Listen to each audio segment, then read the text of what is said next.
Welcome, everyone, to Documenting Africa, Stories of the Continent. We have a very interesting panel today with people who have a whole range of experience in different sectors. My name's Maganthrie Pillay. I am myself a filmmaker, and I've made several documentaries. I thought we would start with a brief introduction. And are the trailers queued up? Okay, so when we get to Miki, after Miki's introduction, we can play her trailer, and after Izette, we can play her trailer, and then we'll continue. I thought we could show the trailers later on, but they may be speaking to a lot of it, and I thought it would be a good idea just to have that as a context. So let's begin. Miki, please just tell us a little bit about yourself and where you fit into the documentary ecosystem. Okay, hello, and thanks for being here. I know it feels a little bit like being at the end of the party. Do you want to put this down a bit? Mic on? There, is that better? Yeah? So I'm Miki Redelinghuys, and I fit into the ecosystem as filmmaker, camera person, maker of tea and coffees, eternally hustling and trying to raise funding to complete films and being mostly unsuccessful. But the film that is complete, that's here, that we'll share the trailer of today is Mother City.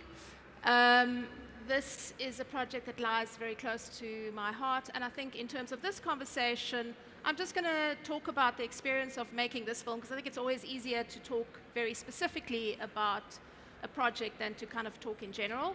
So Mother City is a project that's 7 years in the making. We started documenting this story in 2017.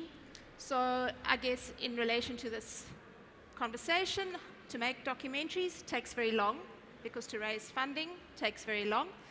And then by way of introduction, I support my documentary filmmaking through other work like lecturing and running the Climate Story Lab, along with my colleagues Leonie Mostert and Anita Khanna. Is that better?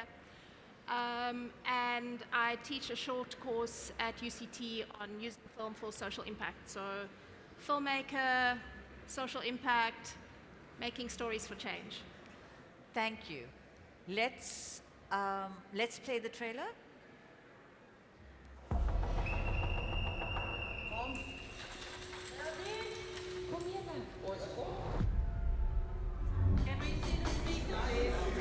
We are selling the Tafelberg site for 135 million rand. That is not enough land to make affordable, let alone social housing. Lies. viable. That's a lie. That is a lie. I think you guys must be very, very careful.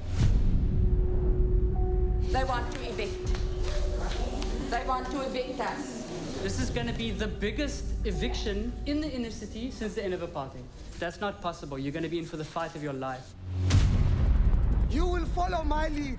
The elderly people, they are kids here, and we want everyone to be safe. Shit, they saw us coming. We in Cape Town, Mankabane, are in the middle of the housing crisis. The policing of black bodies, that has always been there. For what? What did I do? What did I do? We've marched, we've picketed, we've protested, but still they continue to ignore our pain and our struggle. Can we invite you to come and meet with us? Not on Sunday. If you see my room, you're gonna wanna love in there. It's a White House. I put everything on the line knowing that I am fighting for a noble cause. But that cause, you know, was not enough. Cape Town is still an apartheid city. We put the shacks together and set up. Mankabane, are we clear? Okay, guys, we're there. Now, quick.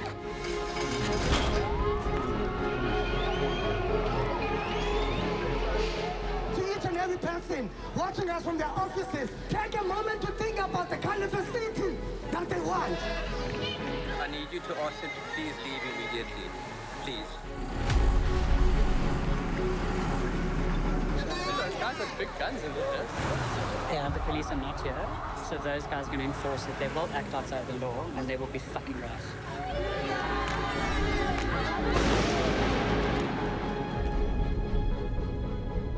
At the core of it, it made me think of what country and what city are we building.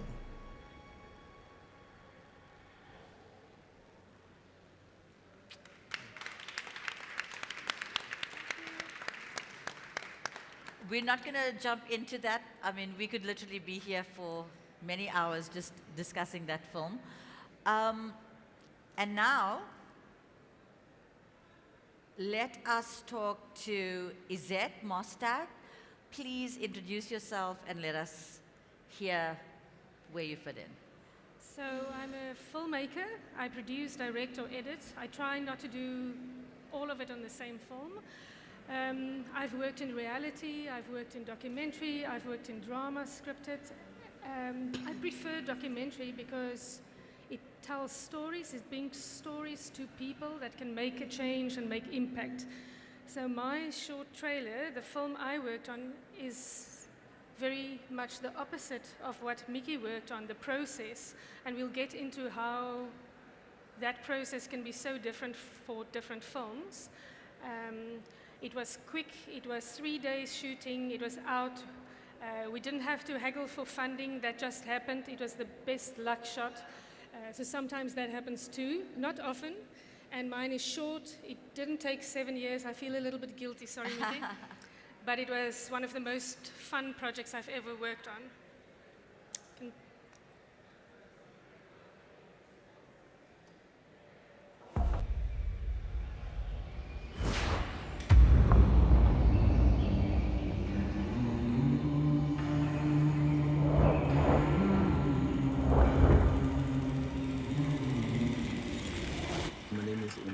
I'm 36 years of age.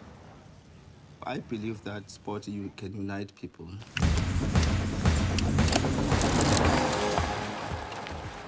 You can have everything in life. Once you are on the mountain biking, you are all one and we share the same passion.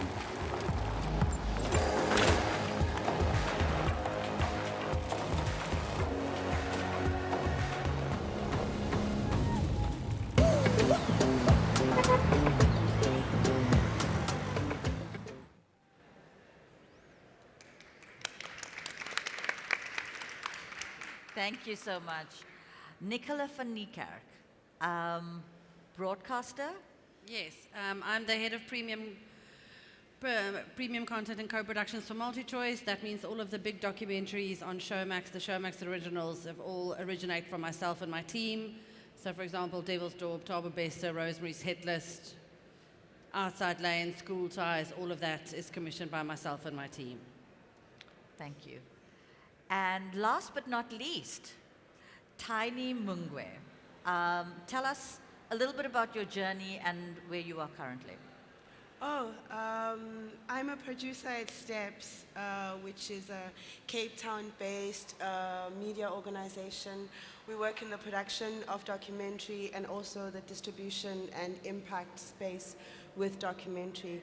Our footprint is Pan-African, so we work with talent from all over the continent.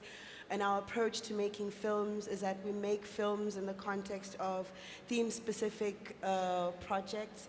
So we identify a critical social issue and build a project around this, and in building the project also build community for documentary. So where we want to make a change is in making sure that African voices are represented globally, so we make our films for a global audience, but also we want to do the work that we do to contribute to strengthening particularly creative documentary on the continent and making sure that international audiences connect with our stories and our perspectives. I have a background also in industry development. I've worked in programming and curation and arts organization as well. So we have quite a range of different experiences. Let's quickly jump into, and I'm going to combine the two questions. And we'll have to do it in a summary because I'd like us to spend more time in terms of where we are. What are some of the past challenges? What were the biggest challenges, just so that people have a context? And what are some of the biggest breakthroughs in the last 10 years around documentary filmmaking from different perspectives? Do you want to Does start, it have to Tani? be 10 years? What would you like to say, 5 years? No, I mean, I think that, and I'm really curious to see what other people in the audience think, that it's about the missing elephant in the room. That is to say that creative documentary has suffered tremendously from the decline of public broadcast in this country. Creative documentary also suffers tremendously from a disconnect between all the different ministry portfolios that affect. So we have an arts and culture department through the NFEF that is nurturing and funding the development of stories and independent creative documentary, but we have a public broadcaster that's not playing ball. We have industry, what do you call it, DTI? There's a lack of coordination in order to support real independent filmmaking, but also in order to support production companies to achieve sustainability within our ecosystem. And I think it's a real pity because there's a lot that we do get right that we can also share like around the continent. So that's my view, but I'm curious what other people think. So past challenges, but we can stay with past challenges. Okay, let's stay with past challenges. I know there have been a lot of them. Do you want to go next, Nicola? You know, I think we can all, as an industry, be very thankful for the immense interest in documentary that is there now. Unfortunately, it's a very commercial skew. Yeah. It's true crime, it's Tinder Cinder, it's, girls dancing around, sexual harassment, those sorts of themes. Yeah. I can understand the frustration because there is no offset area for stories that should be told. And as a commercial company, that's not our mandate. Yeah. But I'm just thankful because honestly, when I started in the industry 18 years ago and I went back to study my master's 12 years ago, and my first module was documentary, and I went, who still watches this? Why do I even have to do this? So I'm just thankful that enough has happened that it is, again, a very viable place to work. Yeah. Okay. So I think funding and distribution will forever be a problem for filmmakers, not only documentary filmmakers. It's not a problem telling the stories, finding the stories, we've got the skills. It's great that there's training and upliftment, but those two, and I don't think it's only a South African or an African issue, we will always struggle with finding funding and finding platforms. What I do think has happened in the last couple of years with online distribution, with sponsors coming in, not necessarily your broadcasters, but people, funders coming in from another angle. For instance, our short film was paid for by Sony, a camera. It was all about the camera, nothing about the story. It was us that made it about the story. So they just wanted to launch a new product. So I think we as filmmakers created different and interesting ways to get our stories out there. And I think that's probably the best thing that could come out of it, but it's still very sad that it's such a struggle and a hassle to find funding. And that's why I edit to make money. I produce every now and then, but then I don't make money. And this is why we all do so many different things.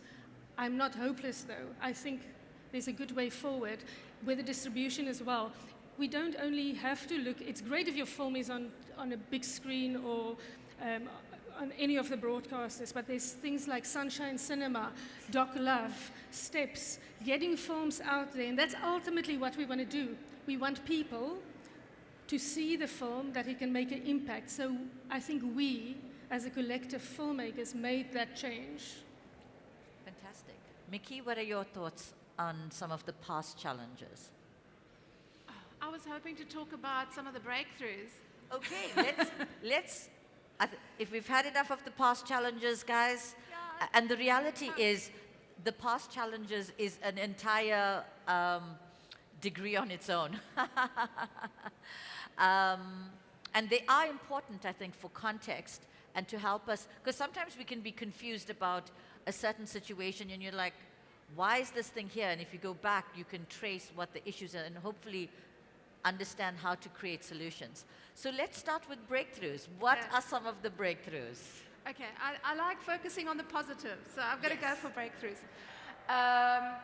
I think for me, one of the biggest breakthroughs is technology. The technology that's become more accessible and cheaper, and thereby empowering indie filmmakers like myself and like I think many of you in the room. You know, to get your hands on a camera that can shoot really beautifully, high resolution, HD, 4K, it's much more accessible. When I started shooting, at the risk of revealing my age, but it doesn't really matter, 1994, I was shooting my own films on a high-8 camera, and there were very few people that took me seriously. And there was one man in particular I'd like to recognize, Frank Myberg, Catherine's dad. He was like the one man who took time to help me find ways to connect good audio to my crappy little home camera to be able to shoot films that were broadcast on SABC in those days on my high-8 camera, because I didn't want to like outsource filming to the army of men, apologies to all the men in the room, but the army of men at SABC, like I want to do my own thing. And so now that's become more accessible. There's just wonderful, and Mother City was filmed on a camera that cost 28,000 Rand. So the first grant we got was used to buy that camera. I spent more money on the sound equipment because I do believe in good sound, and that's very integral in storytelling. So technology is a big breakthrough. And added to that, also access to citizen journalists who walk around with really high quality cameras in their back pockets. Mobile phones that can shoot HD and 4K. We incorporated a lot of that footage in the film as well. So those are the technological breakthroughs. And then the ideological breakthroughs for me go around what I call the democratization of distribution. Through the work that we do as impact producers and impact filmmakers, we've kind of taken back the agency with who gets to see our films where and when. And yes, we do want broadcasters, but in the absence of public broadcasters that actually give us money or buy our films or reply to emails, we've kind of gone, okay, fine. We will find different avenues for distribution and raise money for those avenues, and it's a constant give and take. But I think that's an incredible breakthrough, and I celebrate it. And it gives us a lot more agency, and it also gives the film longevity. You know, previously, like in the 90s and the early 2000s, we'd make a film, it would get broadcast, and then we start writing proposals for the next funding application. Now you make the film, and that's when the work starts, because then you've got to make that film do its work, and I love that. And by the way, you sold that high-8 camera to me. Really? Yes. I wasn't so crappy after all. That was not at all. It definitely gave me a start in having more agency and thinking about being a storyteller and having the camera to be able to do that. Tiny, could you also just talk about the continent as well and some of the... I do. I actually just wanted to underline, and it'll become a new response, what Miki has been saying. I think that particularly in South Africa, we have much to be proud in the area of, we are kind of leading in the area of impact. One Steps, has been doing this work for like... So before you go on, we are talking about impact, and we understand what that is. Okay, I will. Will you do a little definition of what you mean by that, and then hopefully people will have a better understanding? I think that we all have experience of organizing community screenings to make sure that our work is done. But in kind of thinking about kind of a Swiss knife kind of approach to making sure that you're not just putting bums on seats, but you're also kind of speaking to the kind of the values and the intentions behind the making of the film. Seeking to have the film that you make be a tool for social change, and affecting that change at a personal level, at a community level, at the level of policy, and at the level of changing lives. So, I work with an organization that's very strong in the area of impact steps. But you know, the Encounters Film Festival has been working with community screenings. DIF has a long history of working. We have festivals in Joburg and all around the country, a lot of resources and support, institutional support for screenings. There is an amazing course at UCT who also invited me to be here at MIP, an impact facilitator course, and also other like deep research on impact that we are able to share, and training and skills and capacity building that we are able to share. The work of Sunshine Cinema has also been great in kind of building a nationwide network of screening facilitators and people with the content. So all around the country, there is now a taste for creative documentary, a demand. People want to see those stories that are slightly different to what they're used to on television. And it's like a rare experience that people are stepping up to.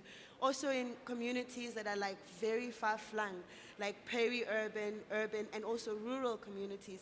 That kind of reach has been like created by this community that we have, and we should be super proud of it, and we should be seeking for ways to exchange more with our contemporaries in the rest of the continent. In Francophone Africa, because the Generation Africa project that we've been producing has both English language and French-speaking filmmakers and production companies, we've been able to connect with Cinéma Numérique Ambulant, which is a network of screenings, basically, in Francophone countries from Cameroon, Togo, Burkina Faso, all these countries. And then what it is also offering a communal experience in which people are able to talk and engage in a way that's different from how we're doing it digitally. And people are hungry for that kind of experience. And I feel that in South Africa, we've really learned how to do this, and we've really created a structure for supporting each other. Yeah. Nicola, I wonder if you can jump in. And you're talking about the fact that people are now excited about documentaries. You know, many, many years ago, you definitely, like the only way you could see a documentary would be at a film festival. And now you have options, you're commissioning documentaries. Tell us a little bit about what do you think has created that breakthrough? Is it just simply access?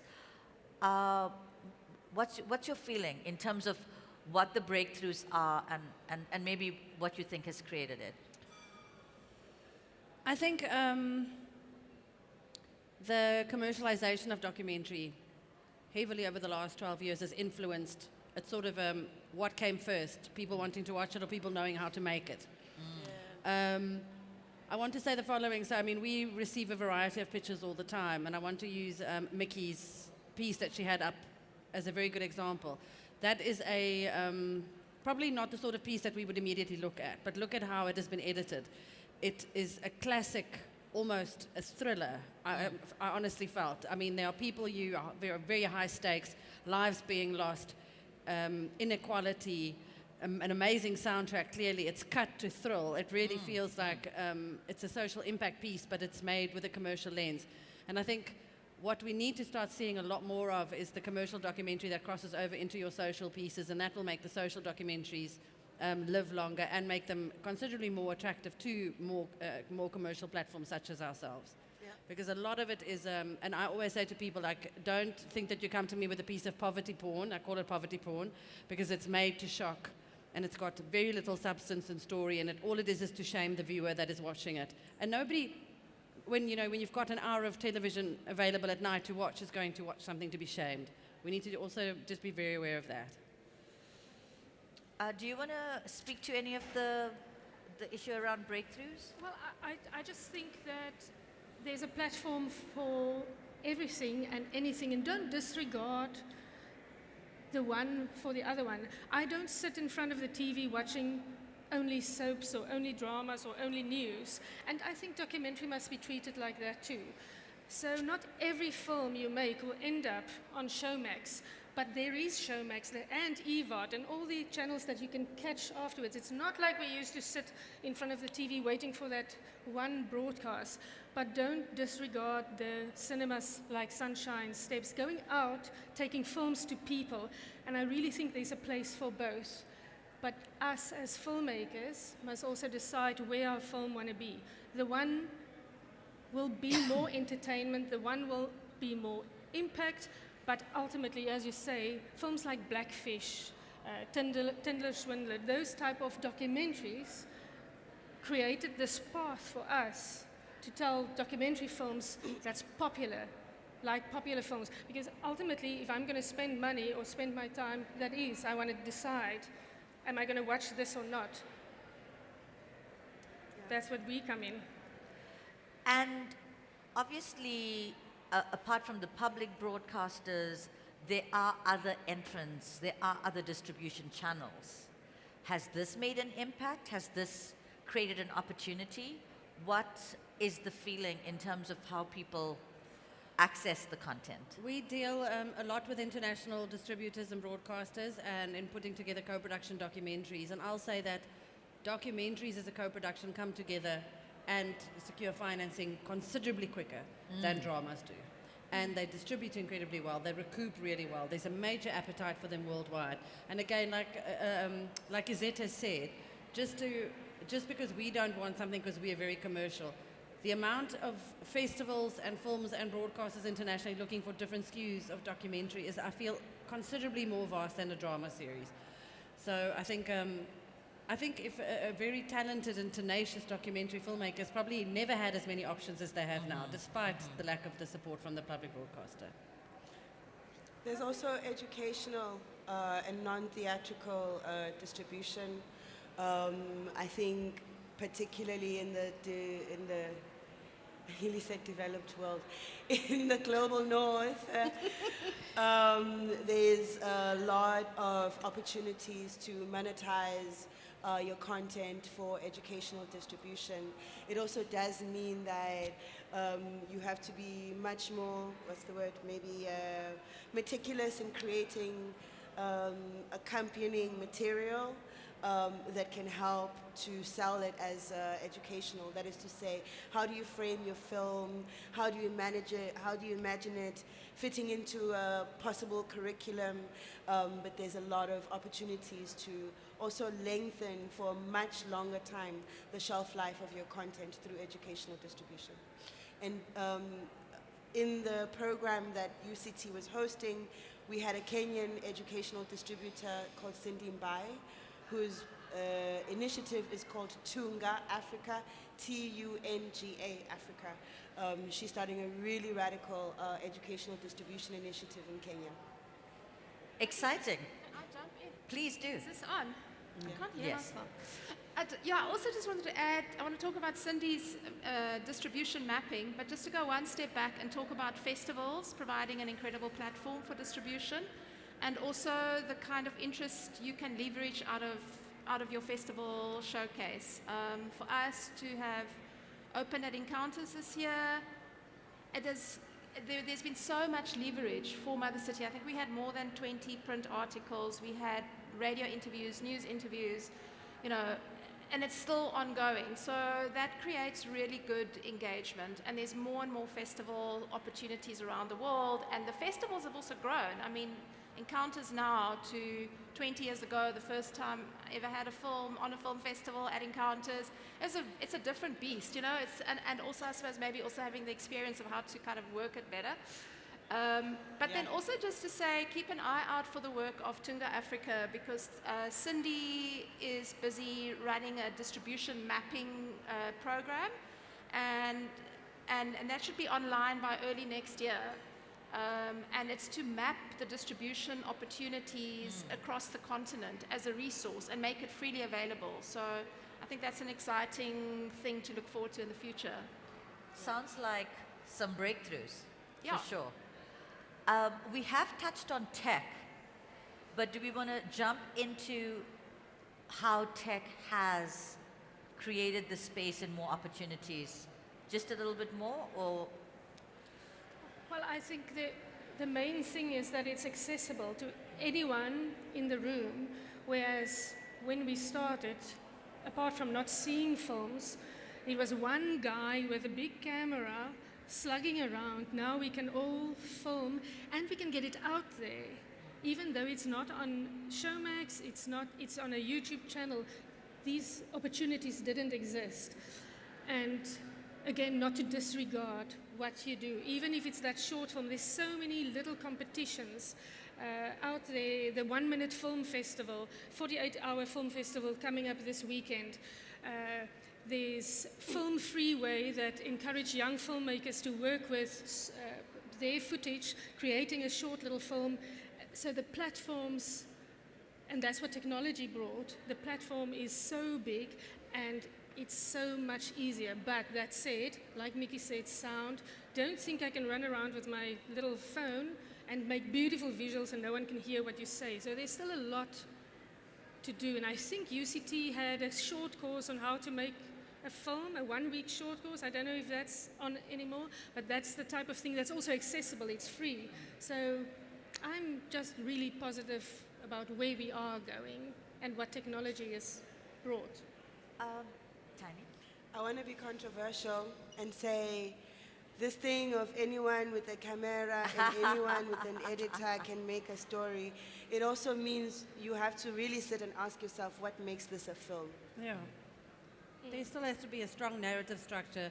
There's a responsibility to the viewer to tell the story in an engaging and gripping way. It's not just, otherwise it's something that can be on the news channel. Or TikTok. Then it's just, yes, absolutely. This, I would like to say, personal stories with access, that makes a strong documentary. Because if I can go in there, get the character, get the story, that makes the film. Not if I come in from, I don't have a clue, and access. I wanted to jump back into just talking a little bit more about Mother City and the impact it has had so far. What are your thoughts on that? And I know you just released it. It's the impact. Say I'm very tired. No, I'm just joking. I'm actually very energized. It's quite hard to say, but I know that we have been inundated with messages and engagement and requests to where can we see this film. We screened at the Avalon, so the Avalon has come on board as an exhibitor, which is wonderful because when we made the film, we wanted to create a cinematic piece. We wanted to make a film, first and foremost. Yes, of course, we wanted to have social impact, but we wanted to create an experience. And so to see it in a cinema, that's our first, we'd love people to see the film in a cinema, and so we are doing a cinema release. With the Avalon Cinema, we had a screening at Grand West this weekend, and there was this lovely, wonderful gentleman. I think he must have been deep in the 80s, close to the 90s, sitting in the front row. And when we had a Q&A afterwards with Rebecca Davis, he kept raising his hand and kind of going, "Don't put this under the bucket. We want everyone to see it." And there was just such an intimate, passionate engagement from an 18-year in the audience asking questions to a 90-year in the audience across kind of the demographic range in the country. And I think, so the impact for me was to touch people's hearts and to change the gaze with which we look at the city. That was what we wanted to do, to stop the trend of looking away, but to just pause, look, engage, and go, how can I change? How can I see this city differently? And not just Cape Town, but the world. To really look at this incredible inequality which we've come to normalize. This acceptance of the breaking down of democratic values which has been normalized, not just in South Africa, but globally. So broadly, that's the impact. Then I'm not going to go into the granular items that relate to the story or the impact campaign, but I think there's definitely been engagement and an ask for more and more screenings. So we're very excited about that. For the two of you, what, either in terms of, because they're different documentary styles, they're different subject matter, what seems to be really grabbing people's attention, both from a funding point of view and an audience point of view? You want me to go? Yeah, you go first. I can only say that what grips us is any story that has multiple themes. The minute something has only one sort of angle and there's a flat theme, then we believe it's a news insert. We don't touch it. We prefer to have multiple angles, multiple points of view, several entry points into the story, and secured archive footage, which sounds ridiculous, but sometimes people don't have visuals, and I don't know how they were going to tell the story. And without any sort of homework done beforehand about what's actually available and the cost of it. So that for me is it's multiple themed, the strong structure, and access to the story and archive footage. We get a lot of people who come to us and they say they're going to do this and they're going to interview somebody in prison. It's impossible in the South African justice system. You cannot get into that prison. Yeah. So that irritates the shit out of me. Sorry, I'm like, do your homework. You can't. So don't bring me any Yeah, more don't. prison Unless stories. you bring me a letter from the DG saying you can get into this prison, I'm going to not believe that you've done your homework. Sorry, that was a rant. Apologies. Guess what happened to me this week? You wanna I think that I'm speaking about creative documentary. Yes, that's fine. And I think that I'm moved by character-driven narratives. I think that I've been reading a lot of projects, particularly South African projects that could be better written, that could be more stronger in terms of narrative compared to the rest of the continent. And my theory for it is that in South Africa, we're mostly working to serve MultiChoice, you know, and so people are kind of writing a lot of format type of proposals, whereas on the continent, people can only work in the creative space unless they're doing NGO work, and the proposals are much stronger. I think we could spend a lot more time in writing. I think that we need to find ways, and we have enough resources compared to the rest of the continent to overcome the lack of access to creative documentary, because just like reading makes better writing, watching good films makes better, you know. I want to just shout out AfriDocs, our distribution platform. Over there is my colleague Teresa.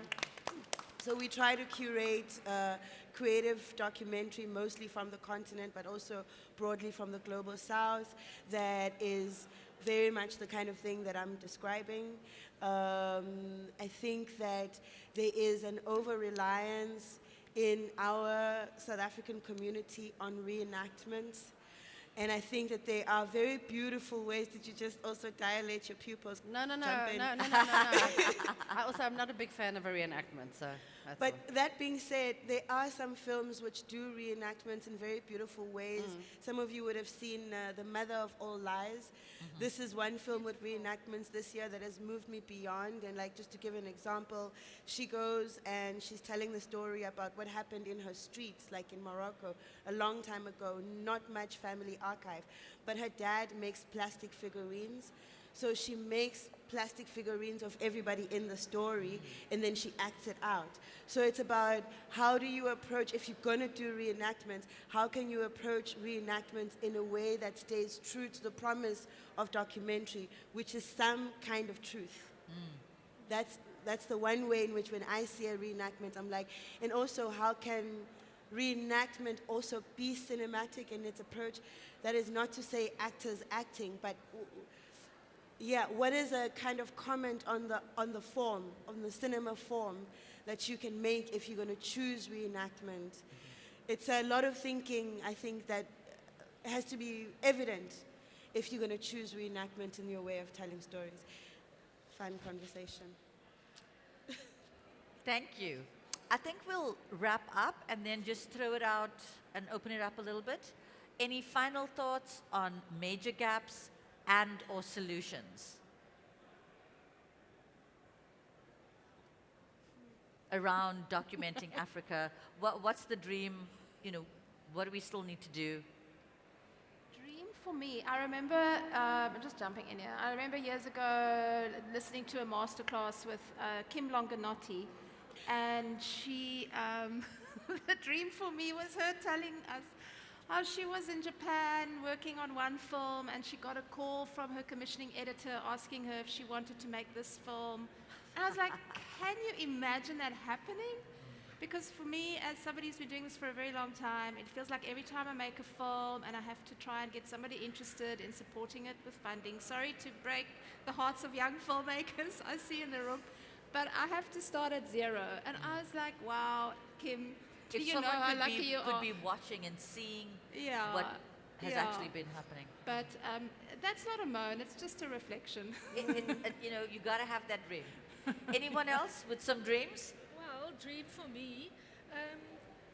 Jori van der Walt, who's a filmmaker, DOP, and Nicola knows him, he phoned me and said, I must show off a camera. We can do whatever we want with it. We can push it to the limits. Do you have a story for me? I said, yeah, duh. Of course, I've got a ton of stories.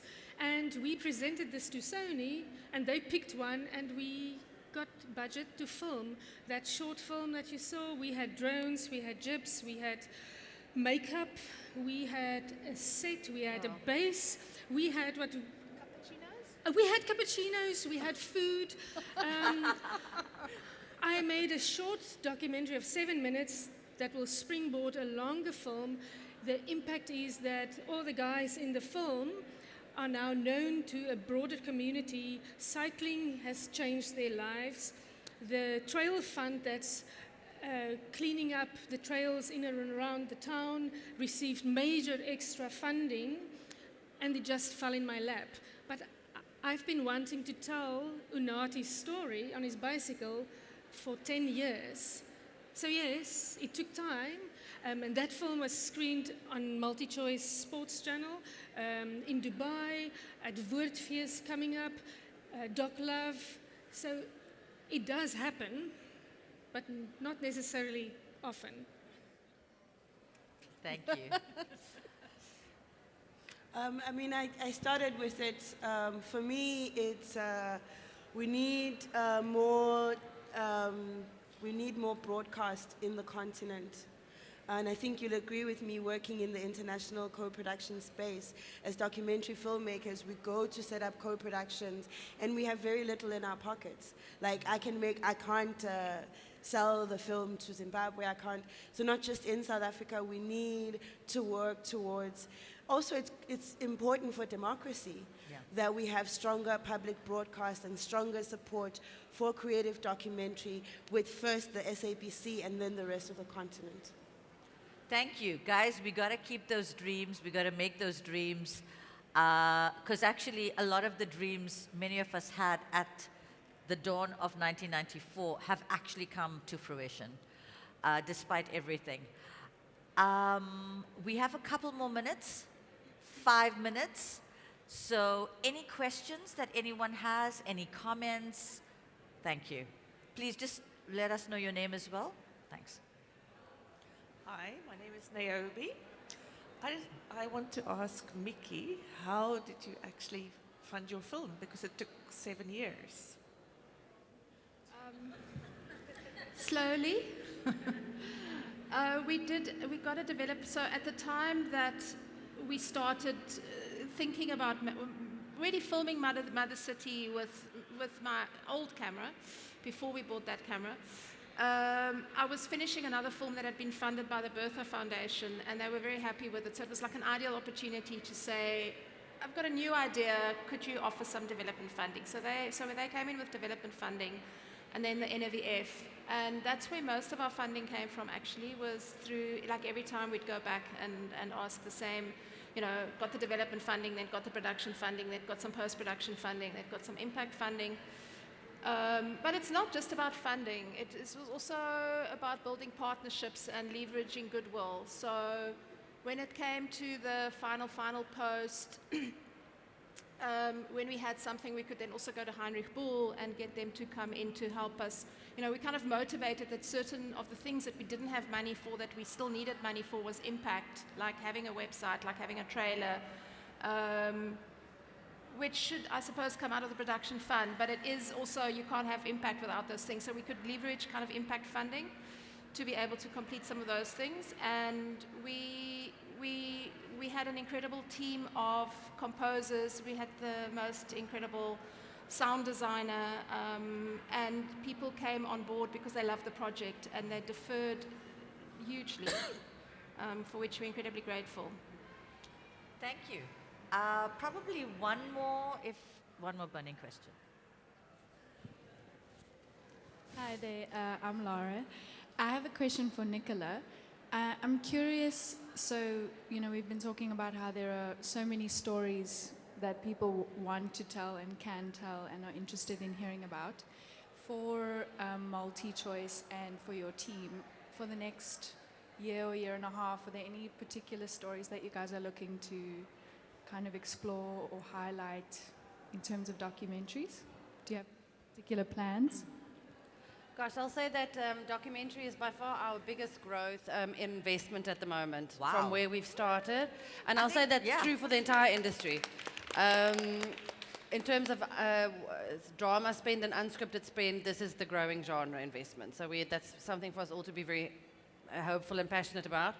What we're looking for are interesting stories. It's not middle-of-the-road stories. Like I said, it's multifaceted stories, multi-themed stories, very interesting stories. Always true crime, I'm sorry to say. If it has a cult or a serial killer, guaranteed, we will be interested, I'm sorry. But anything that is truly gripping and unheard of. Every now and then we get a story that you read, and it's quite often either was in the Daily Sun or the Huisgenoot.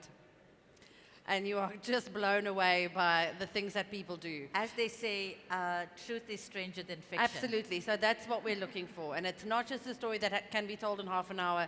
It's more than one interview. It's the access. It's how do you get into the story? How deep does the story go? And there has to be, and I always say that, a WTF. Oh, we're all grown-ups. A what the fuck moment or two, because otherwise it just doesn't land. So are you saying also mostly series is what works? No, we look at anything. Doc series, doc features, whatever. Honestly, we read them all. So, yeah. What's your minimum time?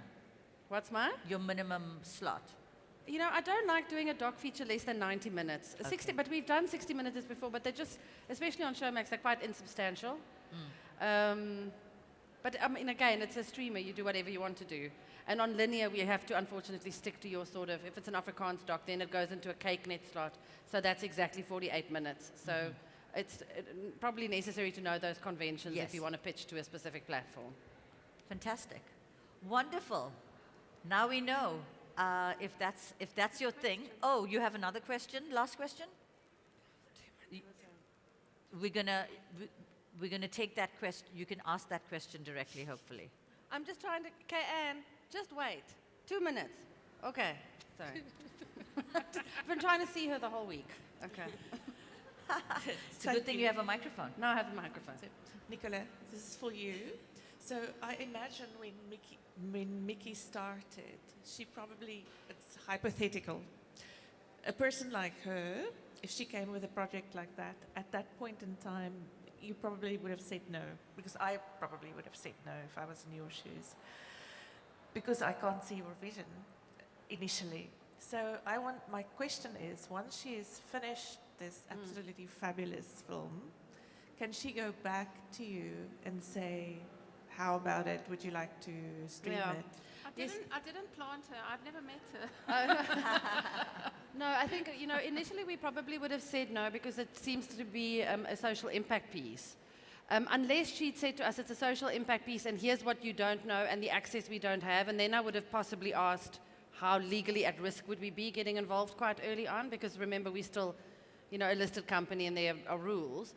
So if she had said no, the story is only starting, the social impact, I would have said go, complete the film.